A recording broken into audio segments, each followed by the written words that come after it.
Study with concept के इस study platform पर आपका बहुत बहुत स्वागत है। और साथ ही स्वागत है हमारे इस महासीरीज में। दोस्तों, एनसीईआरटी बुक चल रही है और ये 7th ज्योग्राफी एनसीईआरटी के लास्ट नंबर चैप्टर है दोस्तों। और स्टार्ट करते हैं इसे। तो ये एक बॉक्स दे रखा है, इससे स्टार्ट करते हैं रेगिस्तान के बारे में। तो यह एक शुष्क प्रदेश है। रेगिस्तान क्या होता है? शुष्क प्रदेश होता है, जिसकी विशेषता क्या होती है कि यह तो अत्यधिक उच्च मतलब ज़्यादा या निम्न मतलब कम तापमान वाले हो सकते हैं रेगिस्तान। और दूसरी विशेषता है कि विरल वनस्पति, यहाँ पे जो वनस्पति है पेड़ पौधे बहुत कम पाए जाते हैं। विरल का मतलब है कम। तो उच्च में हम बात करेंगे यहाँ पे, तो उच्च तापमान वाला रेगिस्तान जो होगा, फर्स्ट वाला ये होगा सहारा का रेगिस्तान। इसमें हम चैप्टर में बात ही करेंगे।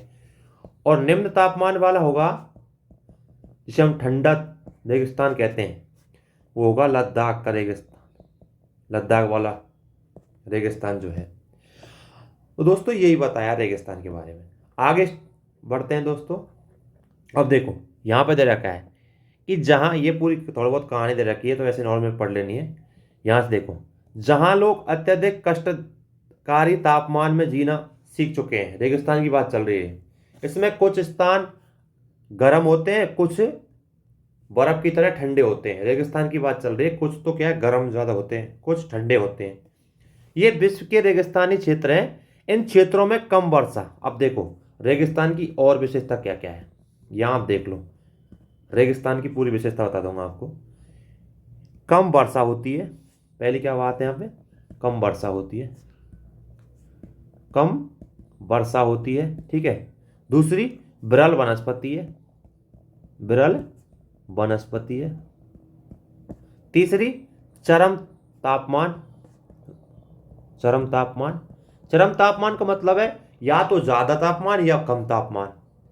इसका मतलब चरम तापमान का यही मतलब है। जैसे हम बात कर रहे थे अभी, गर्म रेगिस्तान जैसे सहारा है, वह बहुत ज्यादा तापमान पड़ता है, 50 डिग्री सेल्सियस तक पड़ जाता है। और कम तापमान माइनस में तापमान जाता है, वो जैसे अब आगे आएगा लद्दाख वाले रेगिस्तान, जिसमें तापमान के आधार पर रेगिस्तान ठंडे सॉरी गर्म हो सकते हैं। दो चीज़ और बताई, एक और चीज़ बता दी इसमें। तापमान के आधार पर रेगिस्तान का वर्गीकरण किया है। तो तापमान के आधार पर एक तो ठंडे हो सकता है रेगिस्तान, और एक गर्म हो सकता है। और ठंडा रेगिस्तान आगे पढ़ेंगे हम, जो लद्दाख वाला रेगिस्तान है वो। और गर्म वाला भी पढ़ेंगे हम, रेगिस्तान जो सहारा वाला है। तो यही बताया है। इन स्थानों पर जहाँ कभी भी थोड़ा बहुत जल उपलब्ध होता है, वहाँ लोग क्या कृषि कर बच जाते हैं, कृषि करते हैं और बच जाते हैं वहाँ पे। तो कहने का मतलब, हमने इस पूरे पैराग्राफ में क्या पढ़ा है अभी तक, इस बॉक्स में क्या पढ़ा है, रेगिस्तान की विशेषता पढ़ी है कि रेगिस्तान वाले क्षेत्र में क्या होता है, कम वर्षा होती है, बहुत कम वर्षा होती है। और दूसरा बताया है, विरल वनस्पति, बहुत कम वनस्पति पाई जाती है, पेड़ पौधे पाए जाते हैं। और चरम तापमान पाया जाता है। चरम तापमान मतलब या तो अधिक तापमान या बिल्कुल कम तापमान। और इसके अलावा दोस्तों, इसका और रीजन क्या है कि यहाँ जो वाष्पीकरण की जो क्रिया है, वाष्पीकरण की क्रिया बहुत तेज होती है यहाँ पे इस क्षेत्र में, जो रेगिस्तान वाला क्षेत्र है ना, यह वाष्पीकरण की क्रिया बहुत ज्यादा होती है।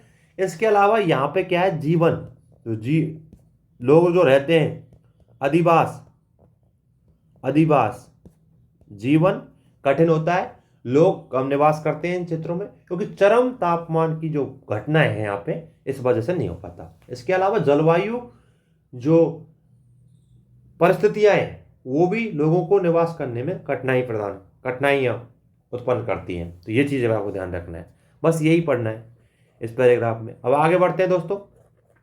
अब बात करते हैं हम गर्म रेगिस्तान के बारे में। और गर्म रेगिस्तान जो है, ये कौन सा है, ये सहारा रेगिस्तान है। सहारा रेगिस्तान के बारे में आपने पहले भी पढ़ा होगा, पहले भी कहीं ना कहीं तो पढ़ा ही होगा, ऐसी बात नहीं है कि यहाँ पहली बार पढ़ रहे हो। तो हम स्टार्ट करते हैं। तो सहारा रेगिस्तान के बारे में कि विश्व के अफ्रीका महाद्वीप के मानचित्र को देखिए। आगे मानचित्र दे रखा है पूरा, ये अफ्रीका महाद्वीप है, इसमें पूरा दे रखा है आपको। ये देखो, ये दे रखा है, ठीक है। उत्तरी अफ्रीका के बड़े भूभाग पर फैले सहारा रेगिस्तान का पता लगाइए। अब देखो, ये देख रहा है, ये सहारा रेगिस्तान, यही कहा है इसमें। यह विश्व का सबसे बड़ा रेगिस्तान है। क्या चीज है इसमें, विश्व का सबसे बड़ा रेगिस्तान है। यह लगभग 8.54 लाख वर्ग किलोमीटर क्षेत्र में फैला हुआ है। जबकि हम भारत की बात करते हैं तो टोटली जो भारत का क्षेत्रफल है वो 3.2 लाख वर्ग किलोमीटर है। जबकि रेगिस्तान, जो सहारा रेगिस्तान है, उसका क्षेत्रफल है 8.54 लाख वर्ग किलोमीटर है। तो ये चीज ध्यान रखनी, विश्व का सबसे बड़ा रेगिस्तान है। ठीक है, सारा रेगिस्तान 11 देशों से घिरा हुआ है। ये एक देश की बात नहीं है, 11 देश आते हैं इसमें। कौन कौन से देश है दोस्तों, इसको ध्यान रखना है। पहली बात, कौन कौन से हैं?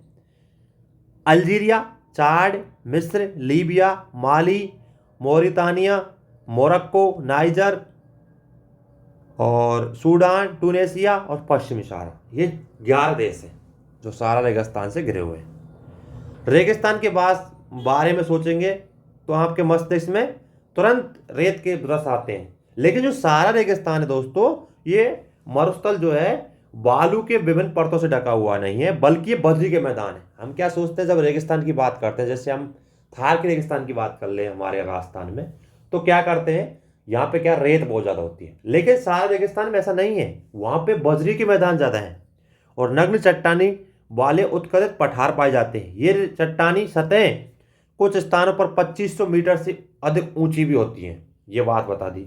ठीक है, अब क्या बताएं आपको, देखो सहारा रेगिस्तान के बारे में क्या क्या बात चली है पता। देखो सहारा जो रेगिस्तान है, पहली बात तो सहारा मरुस्थल। ठीक है, सहारा मरुस्थल के बारे में क्या क्या बात पता चली दोस्तों। पेन चेंज कर लेते हैं एक मिनट। देखो पहली बात क्या है यहाँ पे, कि विश्व का सबसे बड़ा रेगिस्तान है। ठीक है, क्षेत्रफल कितना है इसका, 8.54 लाख वर्ग किलोमीटर। ठीक है, किलोमीटर। ठीक है, और ये फैला कितने देशों में, तो 11 देशों में। अब आपको क्या करना है, 11 देशों के नाम याद रखने, क्योंकि क्वेश्चन में कभी कभी पूछ लेता है। कौन कौन सा है? अल्जीरिया, चाड, मिस्र, लीबिया, माली, मोरितानिया, अगला है मोरक्को, उससे अगला है नाइजर, उससे अगला है सूडान, उससे अगला है टूनेशिया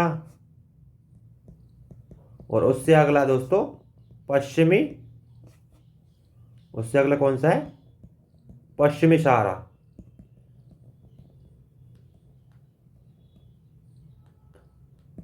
पश्चिमी सहारा। अब देखो आप मैप में भी देख लो इस बात को। देखो कौन कौन से देश आ रहे हैं इसमें, माली, नाइजर, चाड, सूडान, मिस्र, लीबिया, अल्जीरिया, टूनेशिया, मोरक्को, पश्चिमी सहारा, मोरातिले। ये पूरे देश आ रहे हैं। अब क्या है, आपको क्या करना है, अभी तक ये इसमें यही चीज बताई है। अब आपको क्या चीज ध्यान रखनी है इसमें, मेन चीज क्या है यहाँ पे, मेन चीज ये है कि सहारा रेगिस्तान से जो कर्क रेखा निकलती है वो कौन कौन से देशों से होकर निकलती है, ये चीज ध्यान रखनी है एक तो। और दूसरी चीज क्या ध्यान रखनी है कि क्वेश्चन करके पूछ ले, कर्क रेखा सहारा रेगिस्तान से गुजरती है, तो आपको कर देना हाँ, क्योंकि कथन के रूप में क्वेश्चन आ भी सकते हैं। इसके अलावा पूछ सकते हैं कि कर्क रेखा जो है लाल सागर और ये कौन सा है, मतलब हाँ एक और चीज ध्यान रखनी है कि आपसे पूछ ले एशिया और अफ्रीका को अलग करने वाला क्षेत्र कौन सा है, तो देखो ये मिस्र वाला क्षेत्र है यहाँ पे। तो कई क्वेश्चन आ सकते हैं मैप से वाले रिलेटेड। और इस बार शायद एक क्वेश्चन भी आया था, कोई बीडी नाम से कुछ क्वेश्चन था, वो किस लिए प्रसिद्ध था, वो चर्चे में था, तो क्वेश्चन यूपीएससी ने पूछ लिया आपसे। ये 2022 का क्वेश्चन था, जिसमें कुछ जगह का नाम दे रखा, शायद मुझे याद अभी एग्जैक्ट याद नहीं आ रहा, बीडी करके कुछ जगह थी, उसमें पूछा कि अफ्रीका का ये क्षेत्र किस लिए चर्चे में है। तो क्या है कि जब आपकी करंट में कोई मुद्दा चल रहा हो तो आपको तुरंत लोकेशन ध्यान रखनी है। क्वेश्चन कैसे भी करके आ सकते हैं, प्रीलिम्स में ऐसे ही क्वेश्चन आते हैं, जो चर्चे में चलता है उसको लोकेशन पूछ लेता है। और इस बार तो यूपीएससी में कम से कम 7 क्वेश्चन थे 2022 की एग्जाम में, जो सीधे मैप से पूछे गए और वो पूरे चर्चे में थे। तो ये चीज़ ध्यान रखनी है आपको, मैप का ये फायदा है। अब आगे बढ़ते हैं दोस्तों, तो आगे देखते हैं हम, क्या आप जानते हैं, ये बॉक्स दे रखा है। यह जानकर आपको आश्चर्य होगा कि आज का जो सहारा रेगिस्तान है वो सामान्यतः पूर्व पहले क्या था, हरा भरा मैदान था। जैसे हम बात करते हैं मरुस्थल की, अपने थार के रेगिस्तान की बात करते हैं राजस्थान में, तो ये भी पहले क्या है, कोई सागर था, मतलब यहाँ पानी बहुत ज़्यादा था, लेकिन समय के साथ मतलब भौतिक परिवर्तन होते गए और जो भौगोलिक परिस्थितियों की वजह से ये रेगिस्तान बनकर उभरा। इसी प्रकार सार रेगिस्तान की बात कर रहे हैं हम, कि ये पहले क्या है, ये जगह जो थी हरा भरा मैदान था। सहारा की गुफाओं में प्राप्त चित्रों से ज्ञात होता है कि यहाँ नदियाँ मगर पाए जाते थे। कोई वहाँ पे कोई गुफाएं मिली हैं, उनमें देखा गया है कि चित्रों में बताया गया है कि नदियाँ मगर पाए जाते हैं, और हाथी, शेर, जिराफ, शुतुरमुर्ग, भेड़, पशु, बकरियां, जानवर, ये सभी उन चित्रों में उल्लेखित हैं। तो इसका मतलब वहाँ पहले कहीं ना कहीं ये जीव जंतु, पेड़ पौधे पाए जाते होंगे, इस वजह से यहाँ पे ये दे रखा है। परंतु यहाँ की जलवायु परिवर्तन ने बहुत गर्म और शुष्क प्रदेश में बदल दिया इस जगह को। गर्म और शुष्क इसलिए कह रहा है ये कि दिन के समय तो बहुत ज़्यादा गर्मी पड़ती है, रेगिस्तान की यही सबसे बड़ी खासियत है। दिन के समय बहुत ज़्यादा गर्मी पड़ती है, और रात के समय तुलनात्मक रूप से बहुत कम तापमान रहता है, ये बताया इसमें। ठीक है, हम आगे बढ़ते हैं। तो ये आपको मैं ज़रूर आपको एक बार देख लेना है कि सहारा रेगिस्तान को नहीं, कि चर्चे में कई कई चीज़ें रहती है तो वो क्वेश्चन पूछ भी लेते हैं, तो ये ध्यान रखना है। कौन कौन सा सागर लग रहा है ये ध्यान रखना है। अब एक और बॉक्स दे रखा है, क्या आप जानते हैं कि सारा अल अजीजिया क्षेत्र है, क्षेत्र में जो त्रिपोली लीबिया के दक्षिणी भाग में स्थित है, यहाँ सबसे तापमान जो था 1922 में नापा था, वो 57.7 सेल्सियस डिग्री दर्ज किया गया था। तो कहने का मतलब ये वाला क्षेत्र है ना, अल अजीजिया वाला क्षेत्र है, ये विश्व का लगभग सबसे ज़्यादा तापमान वाला क्षेत्र है। ये 1922 की बात है, जब 57.7 डिग्री सेल्सियस दर्ज किया गया था यहाँ का तापमान। अब पता नहीं, अब तो जलवायु परिवर्तन भी हो रही, तो शायद ज़्यादा भी हो गया हो। अब बात करते हैं यहाँ की जलवायु के बारे में। आपको जो भी चीज़ पढ़नी है, अब मान लो आपने सहारा रेगिस्तान के बारे में पढ़ी, तो पहले हमने क्या पढ़ा, सहारा रेगिस्तान के बारे में थोड़ी सी इन्फॉर्मेशन देखी। अब बात करते हैं वहाँ की जलवायु कैसी थी। तो सहारा रेगिस्तान की जलवायु अत्यधिक गर्म और शुष्क है, ये बता दिया। यहाँ वर्षा ऋतु में अल्पकाल के लिए ही वर्षा होती है, ये बात सही है, क्योंकि वर्षा इसलिए कम होती है कि यहाँ तापमान बहुत ज़्यादा बढ़ता है, उस वजह से बाष्पीकरण बहुत ज़्यादा होता है, लेकिन वर्षा बिल्कुल कम होती है। दूसरी बात, यहाँ वर्षा इसलिए कम होती है क्योंकि यहाँ पेड़ पौधे की कमी होती है, ये भी एक कारण है। तो बता रहा है इसमें कि आकाश बादल रहित होते हैं और निर्मल होता है। यहाँ नमी संचय होने की अपेक्षा तेजी से बाष्पीकृत होती है, मतलब यहाँ संचित मतलब इकट्ठी नहीं हो पाती, आर्द्रता ह्यूमिडिटी जो है इकट्ठी नहीं हो पाती, बल्कि बाष्पीकरण के रूप में ज़्यादा उड़ता है। दिन के अविश्वसनीय रूप में गर्म होते हैं, दिन का तापमान लगभग बताया इसमें, तापमान 50 डिग्री सेल्सियस के ऊपर पहुंच जाता है, जिससे रेत और जो चट्टान है अत्यधिक गर्म हो जाती है, और तापमान का विकिरण होने के कारण सब जगह ये जो है गर्म प्रदेश के रूप में बदल जाता है। रात इतनी ठंडी होती है कि यहाँ का तापमान गिरकर 0 डिग्री सेल्सियस तक पहुंच जाता है।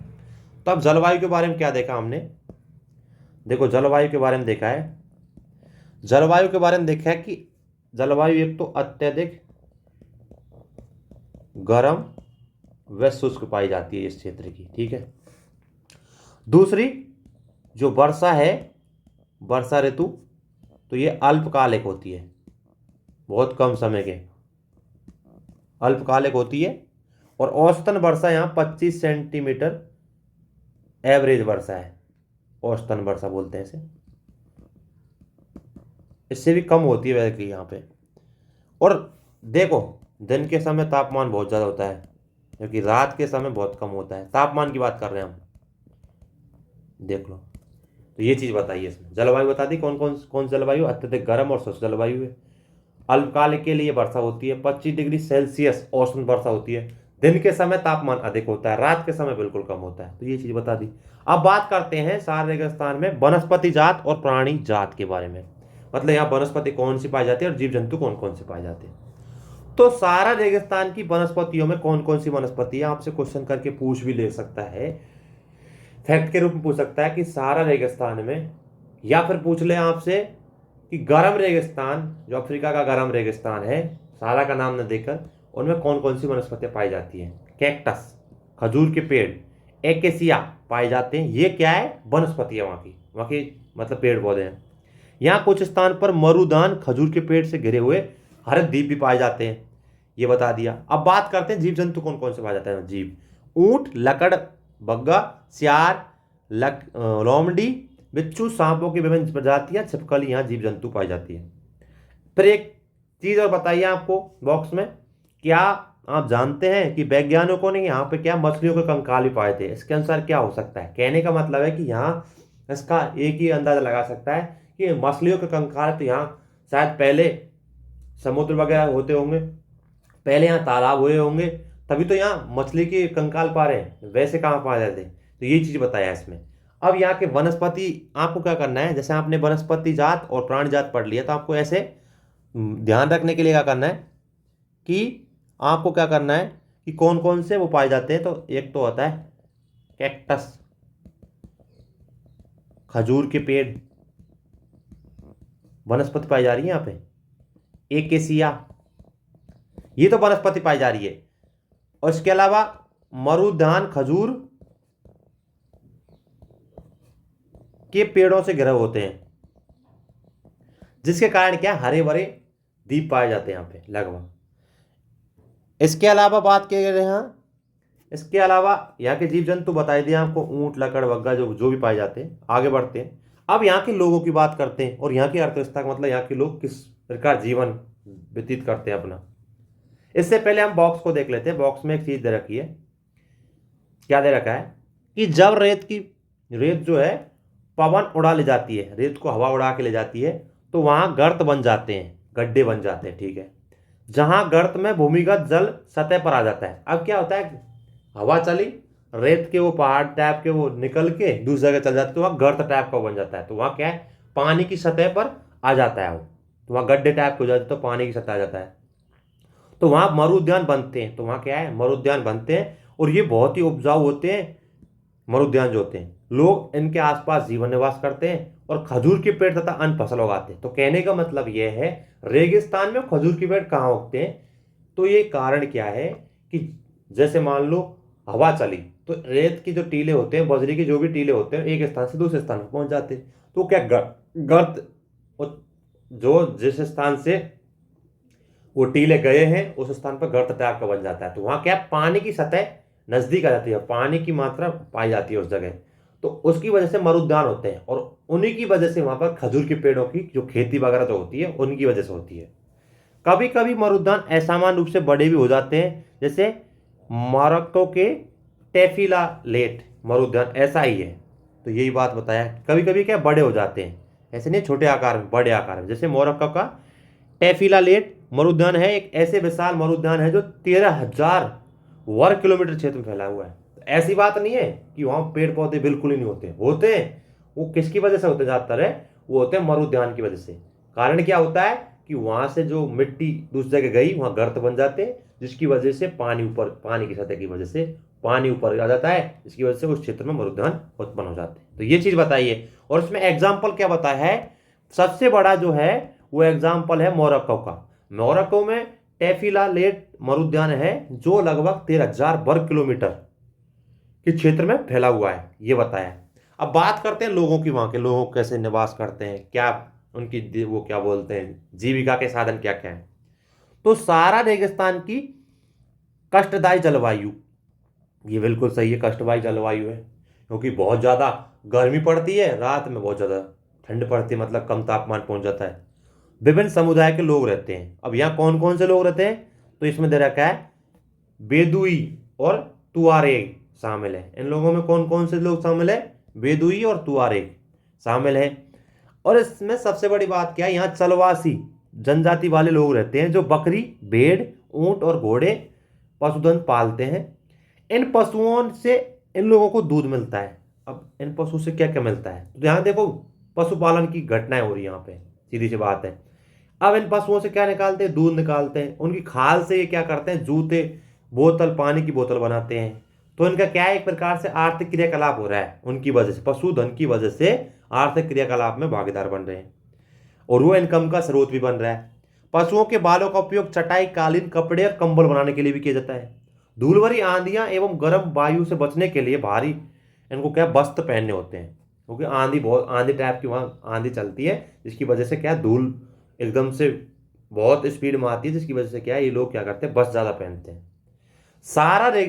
सारा में मरुद्यान एवं मिस्र की नील घाटी लोगों के निवास में मदद करती है। अब क्या कारण है, सारा में एक तो मरुद्यान होता है, मरुद्यान का वो आपको बता ही दिया मैंने पहले, और एक मिस्र की जो नील घाटी की घाटी जो है वहाँ की उसकी वजह से क्या है, इस क्षेत्र में क्या है लोग निवास ज़्यादा करते हैं, क्योंकि जल की उपलब्धता हो जाती है इनकी वजह से, जिससे खजूर के पेड़ उग जाते हैं।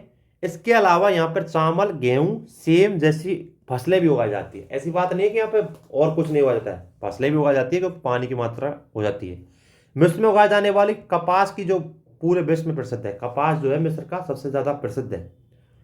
तेल की खोज में संपूर्ण विश्व में सबसे अत्यधिक मांग वाले इस उत्पाद का अल्जीरिया, लीबिया और मिस्र होने के कारण सारा रेगिस्तान तेजी से परिवर्तन हुआ है। कहने का मतलब ये कह रहे हैं कि यहाँ पे इसके अलावा जैसे तेल पाया जाता है, तो अल्जीरिया, लीबिया और मिस्र, इनकी जो पहले की सिचुएशन थी, पहले की परिस्थितियां थी और अब की परिस्थितियों में अंतर हो चुका है, क्योंकि तेल उत्पादन होने की वजह से रेगिस्तान में तेजी से परिवर्तन आता जा रहा है। इसके अलावा इस क्षेत्र में महत्वपूर्ण खनिज पाए जाते हैं, उनमें है लोहा, फास्फोरस, मैग्नीज और यूरेनियम ये समझ लेते हैं, तो यहाँ खनिज भी पाए जाते हैं। इसके अलावा बात करते हैं दोस्तों अब वर्तमान की और पहले की बात करते हैं, दोनों को कनेक्ट करके यहाँ पे, कि सार रेगिस्तान की सांस्कृतिक जीवन शैली में परिवर्तन आता जा रहा है। पहले से अब में अंतर आ रहा है, ये बताया है कि आज यहाँ मस्जिदों के ऊंचे कांच की खिड़कियां वाले भवन और ऊंटों के प्राचीन मार्ग के स्थान पर सुपर मार्ग बना दिए गए। रीजन क्या होता है, किसी भी क्षेत्र का विकास उसकी वहां की परिस्थितियों के अनुसार होता है। तो बाद में जब देखा गया कि लीबिया, मिस्र, अल्जीरिया जैसे क्षेत्रों में तेल उत्पादन हो रहा है, तेल पाया गया है, तो यहाँ पे क्या है, फिर वो कनेक्टिविटी, ट्रांसपोर्टर के लिए कनेक्टिविटी बढ़ाई गई थी, तो इसलिए बताया कि सुपर महामार्ग बना दिए गए हैं। इसके अलावा पहले क्या होता था, ऊँटों से क्या है, ऊँटों के स्थान पर मतलब नमक का व्यापार करते हैं लोग, तो ऊँटों के स्थान पर अब क्या ट्रकों से करने लग गए। इसके अलावा तुआरेग लोग विदेशी पर्यटकों का मार्गदर्शक बन चुके हैं। इसके अलावा क्या बताया कि चलवासी प्रवास की जनजाति है वो क्या शहरों की ओर आकर्षित हो रही है, ना कि अब पहले की परिस्थितियां नहीं रही, सांस्कृतिक जीवन शैली भी परिवर्तित होती जा रही है। अब देखो हमको क्या क्या देखना है वहाँ के लोगों के बारे में। अभी तो आपको एक बार रीडिंग करनी है थोड़ी सी, तो वहाँ के लोगों के बारे में क्या क्या चीज़ आई है देखो सामने। तो वहाँ के लोगों की एक बात क्या आई है, देखो वहाँ के एक तो बदुइन और तुआरेग प्रमुख चलवासी जनजाति है, ठीक है। ये क्या है, ये बकरी,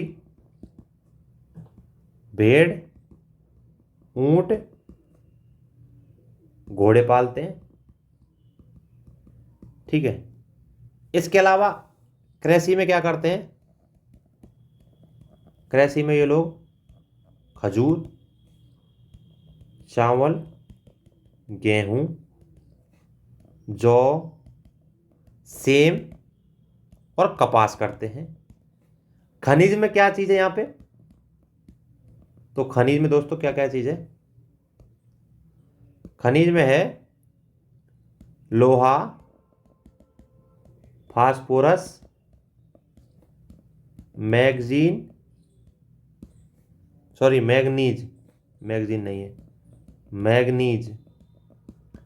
और यूरेनियम।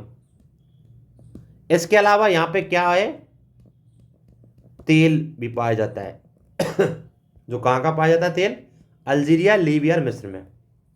अब ये चीज़ बताइए, अब आपको क्या क्या चीज़ बताई मैंने आपको, एक तो यहाँ की जनजाति कौन कौन सी है, तो बदुइन और तुआरेग जो जनजाति है। उसके अलावा यहाँ चलवासी पशुचारण होता है, और कौन कौन से पशु पाले जाते हैं, भेड़, बकरी, ऊंट, घोड़े पाए जाते हैं, और इन्हीं की वजह से यहाँ पे क्या है, आर्थिक क्रियाकलाप होते हैं।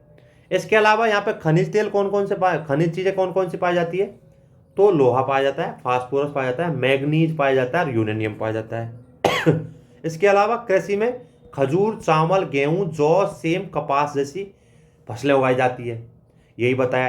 तो इस प्रकार ये चीज़ें बताई है कि इस यहाँ के लोगों की क्या मतलब कौन कौन जनजातियाँ हैं, क्या क्या करते हैं। तो वो पशुचारण करते हैं, खेती भी करते हैं, वो खनिज उत्पादन भी करते हैं। तो ये चीज़ बताइए। इसके बाद ये बताया लास्ट में कि किस प्रकार अब परिवर्तन होता जा रहा है, पहले से अब में बहुत चीज़ें अंतर होती जा रही है। इसके अलावा ये बॉक्स आपको बता दिया कि मोरक्को का सबसे बड़ा मरुद्यान है जिसका नाम है टेफिला लेट, ये बता दिया। अब आगे बढ़ते हैं दोस्तों। अब आगे क्या है, पहले हमने बात की थी गर्म रेगिस्तान की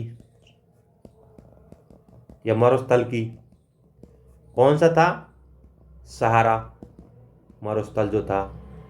अब बात कर रहे हैं हम ठंडे रेगिस्तान की, जो कौन सा है, ठंडा रेगिस्तान लद्दाख में, इंडिया में जो लद्दाख है उसमें। तो वही चीज़ इसमें देखनी है, सेम की सेम। उसमें जो चीज़ देखी थी, वहाँ की जलवायु कैसी, वहाँ के लोग कैसे, वहाँ क्या क्या उत्पादन होता है, ये चीज़ देखनी है। सबसे पहले हम क्या इस बॉक्स को देखते हैं, शब्द की उत्पत्ति। तो लद्दाख शब्द दो शब्दों से बना है, ला जिसका अर्थ होता है पर्वतीय दर्रा, दाख जिसका अर्थ होता है देश। लद्दाख पर्वतीय दर्रा वाला देश, कहने का मतलब ये। इसके अलावा एक और शब्दावली दे रखी है कि पृथ्वी के सबसे ठंडे स्थानों में द्रास, जिसे लद्दाख कहते हैं, स्थित है। मतलब सबसे ज़्यादा यहाँ पे ठंड पड़ती है, कहने का मतलब है। तो लद्दाख वाला क्षेत्र है। अब स्टार्ट करते हैं। जम्मू एवं कश्मीर के पूर्व में लद्दाख कहाँ स्थित है, ये देखो लद्दाख के बारे में। पूर्व में बृहद हिमालय की में स्थित लद्दाख एक ठंडा रेगिस्तान है। जम्मू कश्मीर के पूर्व में बृहद हिमालय में स्थित है ये, पहली बात तो लद्दाख जो ठंडा रेगिस्तान है। इसके उत्तर में काराकोरम पर्वत श्रेणी, देखो ये लद्दाख है पूरा, इसके उत्तर में काराकोरम पर्वत श्रेणी है, ठीक है, ये चीज ध्यान रखनी है। और दक्षिण में जास्कर, और इसके दक्षिण में यहां बता रहे हैं तो यहाँ जास्कर पर्वत है। लद्दाख से होकर अनेक नदियां बहती हैं जिसमें सिंधु प्रमुख है, और ये नदियां गहरी घाटी एवं महाखंड गार्ज का निर्माण करती हैं। और लद्दाख में अनेक हिमानियां हैं जैसे ग्रेगी हिमानी। तो ये चीज़ बताइए लद्दाख के बारे में, ठीक है। आगे बढ़ते,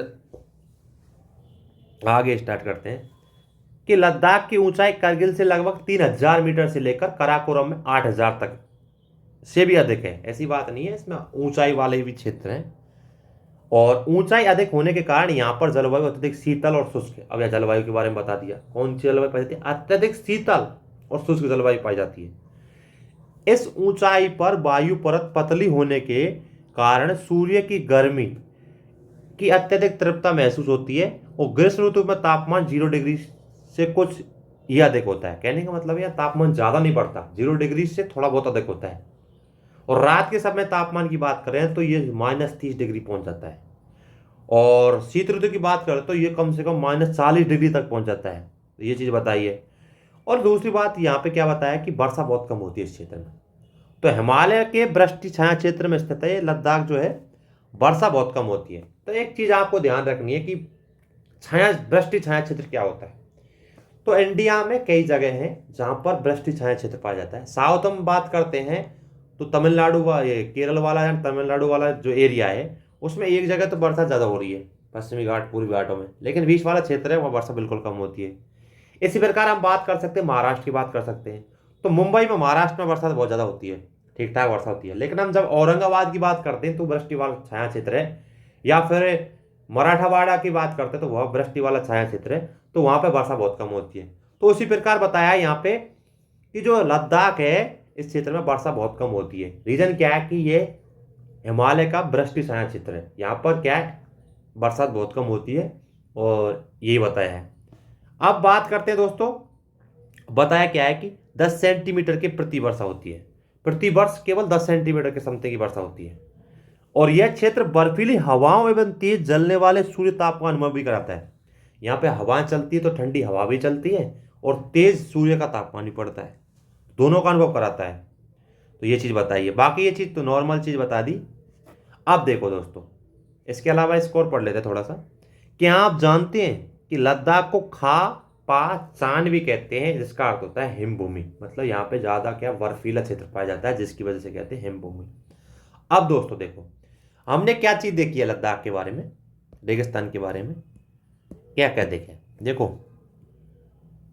पहली बात तो इसे हम खा पा और चा, खापा चा नहीं कि क्या है, हाँ, खापा चा, खा पा चान, जैसे हम एम भूमि कहते हैं, ठीक है, एम भूमि है ये। दूसरी बात यहाँ क्या है, इसके अलावा इसे ला मतलब पर्वतीय दर्रा, द्राक मतलब देश, ये हमने यहां से लिए सब शब्द ले रहे हो, ये भी कहते हैं। अब क्या करते हैं, हम इसकी स्थिति के बारे में बताते हैं कि स्थिति कौन कौन क्या क्या है।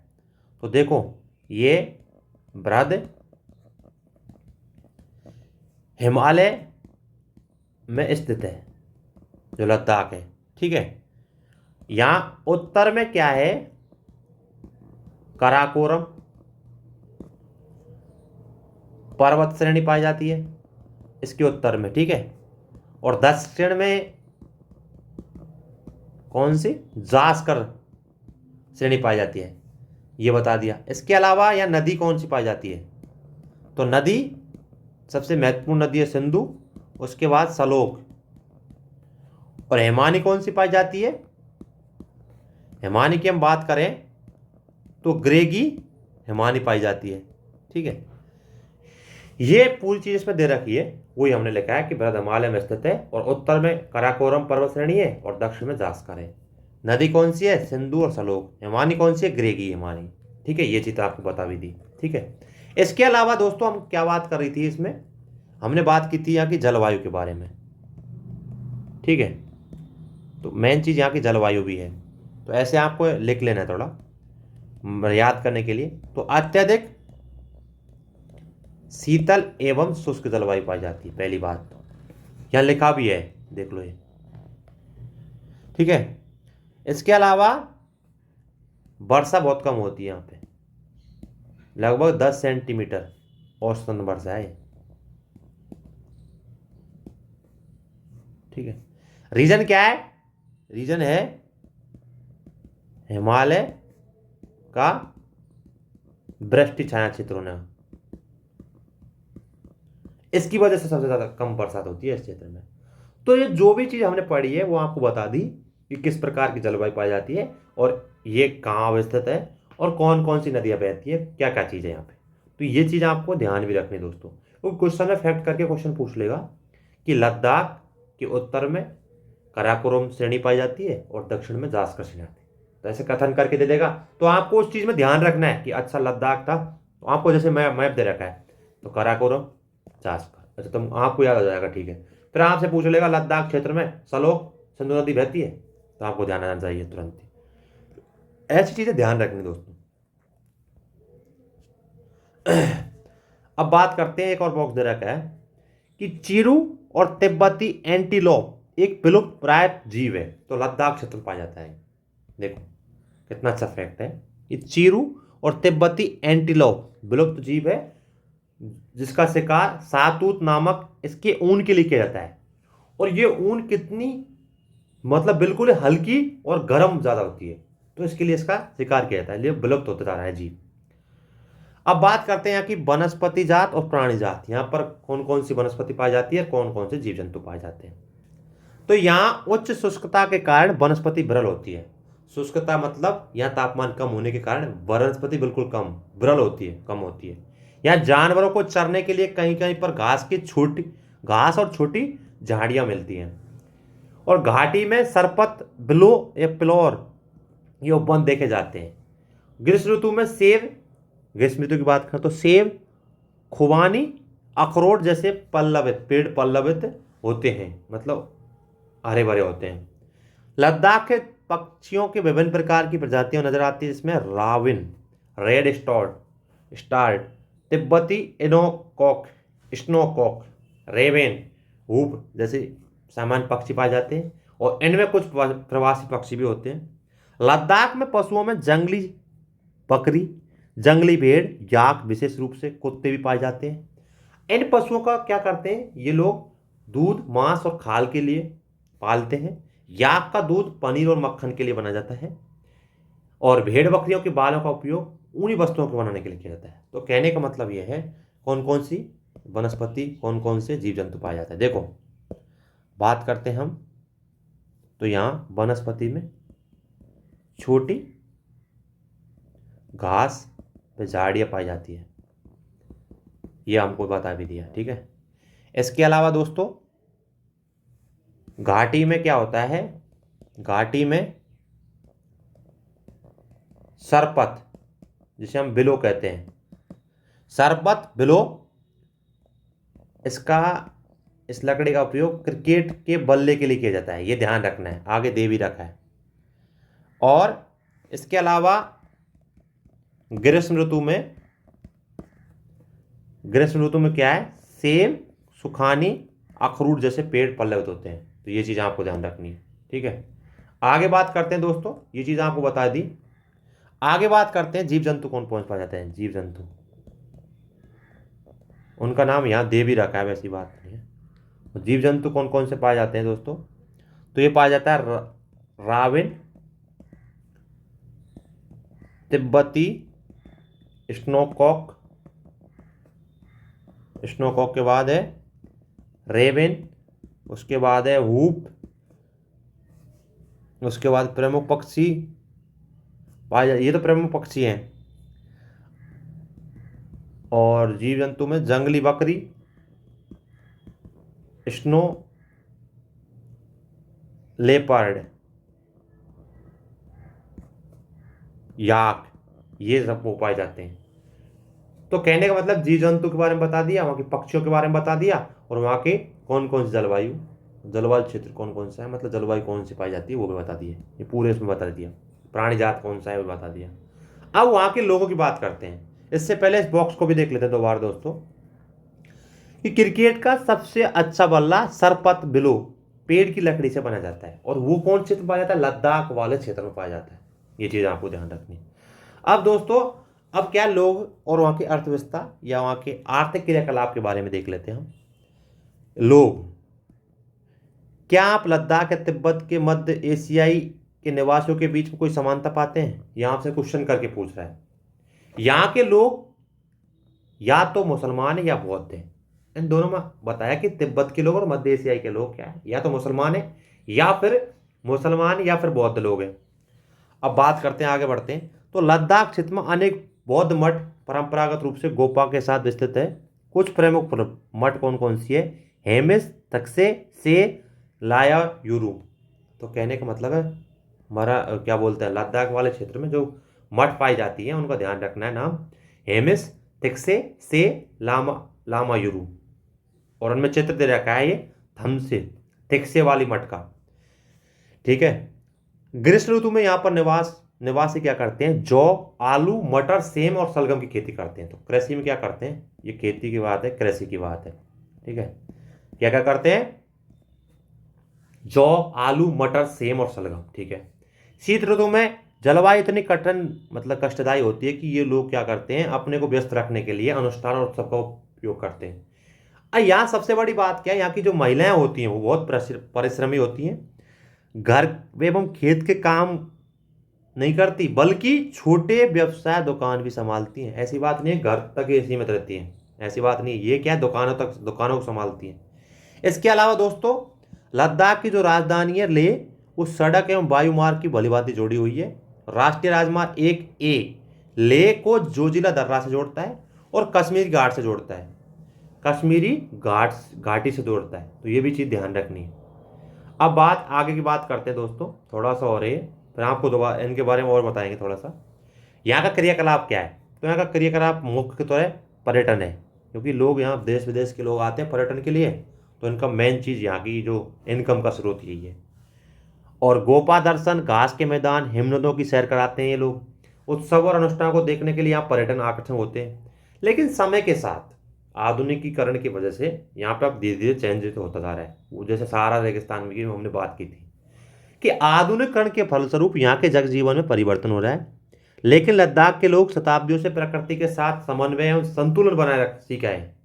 जल एवं ईंधन जैसे संसाधनों की कमी के होने की आवश्यकता अनुसार मितव्ययी से भी इसका उपयोग करते हैं और कुछ भी व्यर्थ नहीं करते। कहने का मतलब है यहाँ के लोग जन जागरूक हैं। उनको पता है कि जल संसाधन, कोई भी संसाधन, प्राकृतिक संसाधन सीमित क्षेत्र, सीमित टाइम के लिए है। यदि हम इनको ज़्यादा व्यर्थ गवाएंगे तो ये क्या है, हमारे लिए ही नुकसानदायक है। यहाँ के लोगों की ये खासियत है। इसके अलावा एक बॉक्स दे रखा है दोस्तों कि मनाली लेह राजमार्ग 4 दरों से गुजरता है, रोहतांगला, बारालाचा और लुनगालाचा, टंगलुंग, टंगलंगला। कहने का मतलब यहाँ की जो नाम है थोड़ा अटपटे है, सॉरी।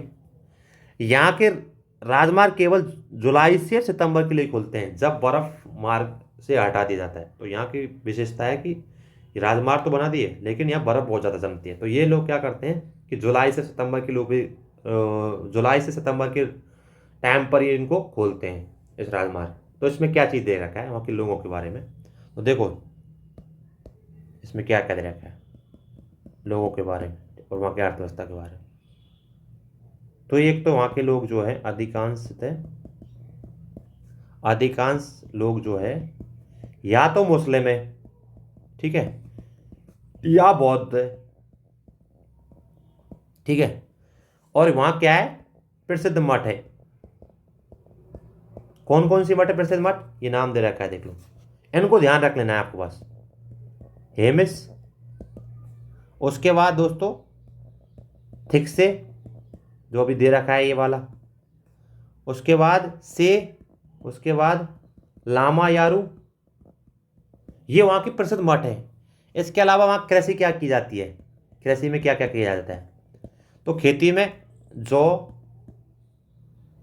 आलू, मटर, सेम, सलगम, ये की जाती है। और मुख्य व्यवसाय क्या है वहाँ का, तो वहाँ का मुख्य व्यवसाय पशुपालन और पर्यटन। तो ये चीज़ देखिए, ये चीज़ें देखिए यहाँ पे। अब क्या है दोस्तों, हमने क्या क्या चीज़ देखी है कि गर्म रेगिस्तान और ठंडा रेगिस्तान। आज पूरे चैप्टर, ये चैप्टर खत्म हो चुका है। इस चैप्टर में हम 2 चीज़ देखी है, एक तो गर्म रेगिस्तान के बारे में देखा है और एक ठंडा रेगिस्तान।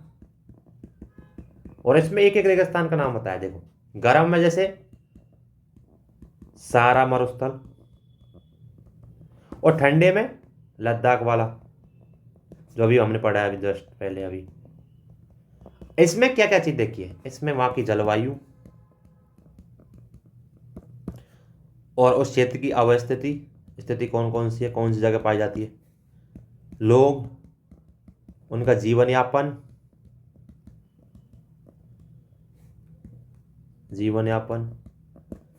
कौन कौन सी खेती में कौन कौन सी चीज की जाती है, कृषि कौन सी है वहां की, पशुपालन कौन से, मतलब जीव जंतु, पशु पक्षी, पशु पालन वगैरह जो भी है, पक्षियों के बारे में, वहाँ के कौन कौन से जीव जंतु हैं, इन सभी के बारे में पढ़ा है हमने। इस क्षेत्र में गर्म रेगिस्तान और सहारा, गर्म रेगिस्तान जैसे सहारा रेगिस्तान है और ठंडा रेगिस्तान जैसे लद्दाख रेगिस्तान है, लद्दाख के बारे में बात की है। तो कहने का मतलब ये है, ये पूरा चैप्टर 2 रेगिस्तानों पर ही खत्म हो चुका है और आशा करता हूँ कि ये चीज़ आपको समझ में आई है। तो आज दोस्तों 7th क्लास की एनसीईआरटी खत्म हो चुकी है और आशा करता हूँ कि आपको चीज़ें समझ में आई होगी। सबसे बड़ी बात क्या है, जहाँ भी आपको कोई भी चीज़ लोकेशन दे रखी है, जैसे देखो मेन चीज़ क्या होती है, देखो लोकेशन, देखो ये वाला लोकेशन है जैसे लद्दाख वाला क्षेत्र है, तो आपको लद्दाख वाला क्षेत्र देखते तो देखना ही है, साथ में बगल वाले भाई चीन से कौन कौन सी जगह अड़ रहा है, कौन कौन सा पीओके वाला क्षेत्र है, पाकिस्तान वाला क्षेत्र कौन सा है, ये दर्रों के बारे में देख लेना है, सिंधु नदी वाला, लद्दाख श्रेणी के बारे में, मतलब आपको मैपिंग वाला जो पार्ट है वो बहुत ज़्यादा देखना है। इसके अलावा दोस्तों जैसे सहारा रेगिस्तान की बात की तो उसमें मैपिंग दे रखा है, सहारा देखो ये अभी मैपिंग दे रखा है, तो आपको मैप तुरंत ही माइंड मैप करना है, जैसे कर्क रेखा इसमें से होकर गुजर रही है। इसी प्रकार ये भी ध्यान रखना है कि कौन कौन से रेखा, कर्क रेखा कौन कौन से देशों से होकर गुजर रही है, ठीक है। या कोई लेटेस्ट कोई चर्चे में चल रहा हो जगह को तुरंत ही देख लेना है, क्योंकि इस बार जो यूपीएससी में 2022 में मैपिंग वाले मतलब सेगमेंट से कम 7 क्वेश्चन थे प्रीलिम्स में, तो ये बहुत ही महत्वपूर्ण हो जाते हैं। दोस्तों आशा करता हूँ कि ये चीज़ आपको समझ में आई होगी। और आज हमने 7th क्लास एनसीईआरटी ख़त्म कर दी है और ऐसे श्रृंखला को आगे भी जारी रखेंगे हम। कल से हम 8th क्लास की एनसीईआरटी स्टार्ट करने वाले हैं दोस्तों। तो धन्यवाद दोस्तों।